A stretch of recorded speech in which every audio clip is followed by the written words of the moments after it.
এক গ্রামে এক রাখাল থাকত। তার ছিল অনেক রঙিন মুরগি। প্রতিদিন সকালে সে মুরগিগুলোর যত্ন নিত, খাবার দিত আর তাদের সঙ্গে মাঠে সময় কাটাত। এসো মুরগিরা, সবাই এসে খাবার নাও। কিন্তু দূরের জঙ্গলে থাকত এক দুষ্টু শিয়াল।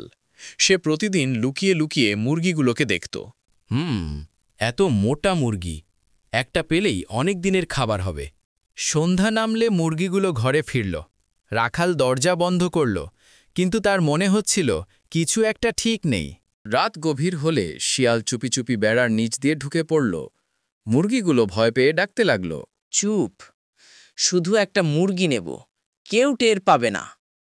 মুরগির শব্দে রাখাল জেগে উঠল। সে টর্চ হাতে নিয়ে দৌড়ে এলো। এই, তুমি এখানে কি করছো? আমার মুরগির কাছে এসো না। ও না, ধরা পড়ে গেলাম। রাখাল সঙ্গে সঙ্গে তার বাঁশি বাজালো। বাঁশির শব্দে গ্রামের কুকুরগুলো দৌড়ে এলো এবং শিয়ালকে তাড়া করল। শিয়াল প্রাণ বাঁচাতে জঙ্গলের ভেতর পালিয়ে গেল। পরদিন সকালে রাখাল বেড়া আরও মজবুত করে মেরামত করল, যাতে আর কেউ ঢুকতে না পারে। এবার তোমরা নিরাপদে আছো, আমার মুরগিরা।